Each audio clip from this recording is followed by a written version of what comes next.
বিসমিল্লাহির রহমানির রহিম। আসসালামু আলাইকুম। কেমন আছেন সবাই? আশা করছি ভালো। হাজির হয়ে গেলাম খুবই মজার একটা মিষ্টি কুমড়ো ভাজি রেসিপি নিয়ে। চলেন দেখে নেই কিভাবে করছি। প্রথমে আমি মিষ্টি কুমড়োটাকে কেটে নিচ্ছি। আর এটা গাছ পাকা মিষ্টি কুমড়া। এভাবে গাছ পাকা মিষ্টি কুমড়ো ভাজি করলে খেতে কিন্তু খুবই ভালো হয়। আর আজকে আমি মিষ্টি কুমড়োটা ডিম দিয়ে ভাজি করব। এভাবে একবার ভাজি করে দেখবেন। অনেকে তো অনেকভাবে খেয়েছেন, একবার এভাবে খেয়ে দেখবেন, খেতে কিন্তু খুবই ভালো হয়েছে।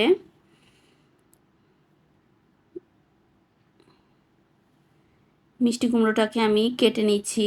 আপনারা আপনাদের পছন্দ মতো কেটে নিতে পারেন। এই তো কেটে নিয়েছি। এখন চুলায় ডিম সিদ্ধ বসিয়ে দিব।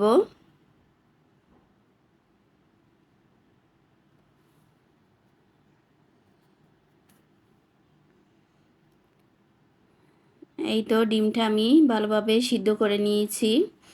এখন চুলায় একটা ফ্রাই প্যান বসিয়ে দিব। ফ্রাই প্যানটা গরম হয়ে গেলে দিয়ে দিব সামান্য একটু তেল। ডিমটাকে আমি হলুদ লবণ মরিচ মেখে রেখেছি, এখন হালকা করে ভেজে নিব।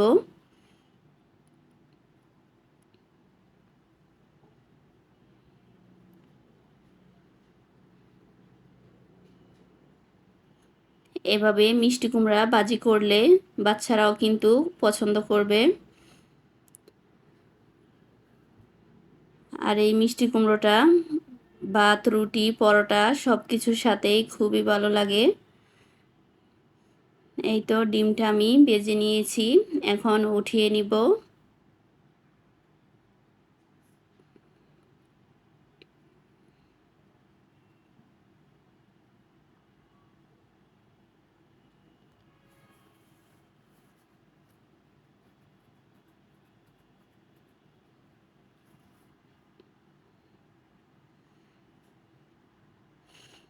এখন দিয়ে দিচ্ছি পেঁয়াজ কুচি, আরও কিছুটা তেল দিয়ে দিব। পেঁয়াজটাকে ভালোভাবে কিছুক্ষণ ভেজে নিব।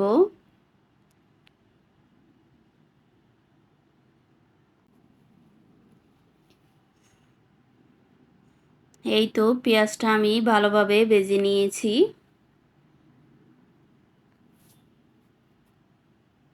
দিয়ে দিচ্ছি কাঁচামরিচ বাটা,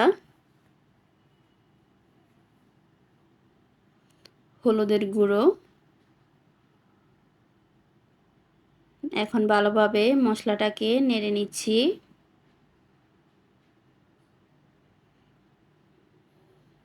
দিয়ে দিব মিষ্টি কুমড়া।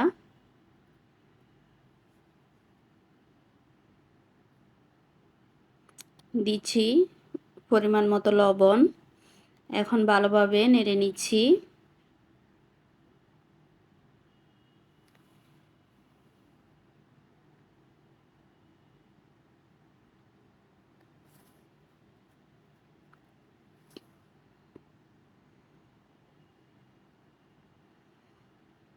ভালোভাবে কিছুক্ষণ ভেজে নিব।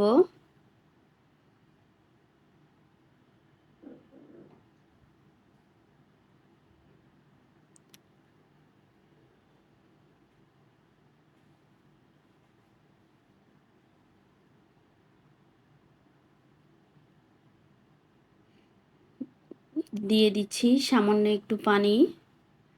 পানিটা দিয়ে আবারও ভালোভাবে নেড়ে নিচ্ছি।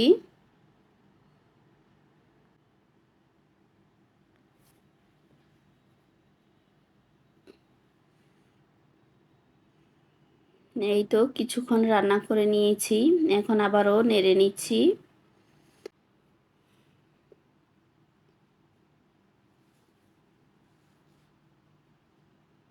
দিয়ে দিচ্ছি আগে থেকে ভেজে রাখা ডিম।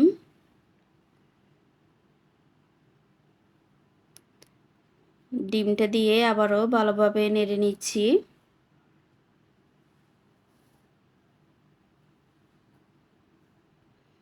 এখন ঢাকনা দিয়ে আরও কিছুক্ষণ রান্না করে নিব। এই তো মিষ্টি কুমড়ো ভাজিটা হয়ে গিয়েছে।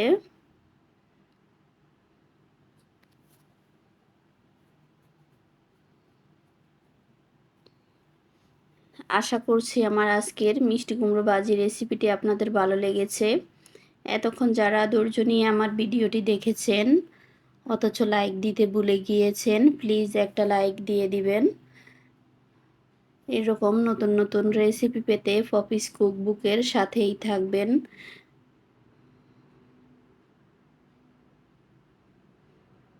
দেখা হবে অন্য কোনো ভিডিওতে। সেই পর্যন্ত সবাই ভালো থাকবেন। আসসালামু আলাইকুম। আল্লাহ হাফেজ।